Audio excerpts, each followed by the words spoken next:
მარადიჩი მცხოვრები 100-მდე ოჯახი საკუთრებაში არსებული ტერიტორიების საკითხის საჯარო რეესტრში ადმინისტრაციული განხილვისთვის იქნა გატანილი. აღნიშნული ტერიტორია ადგილობრივებმა საკუთრებაში 2011-2013 წლებში დაემტკიცეს. რეესტრი დღეიდან მოქალაქეების არგუმენტებს მოისმენს და გადაწყვეტს, რამდენად მართლზომიერად მოხდა ტერიტორიების დასაკუთრება.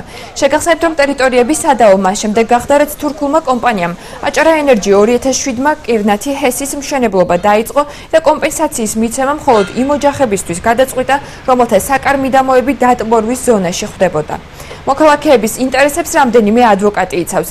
ისინი აცხადებენ, რომ საკუთრების უფლების გაუქმების შემთხვევაში ისინი სასამართლოში ჩივილს აპირებენ. 636 საკუთრებაში არსებული მიწის ნაკვეთი. ეხლა მიმდინარეობს ბათუმის ეროვნულ საჯარო რეესტრში ადმინისტრაციული საქმის წარმოება.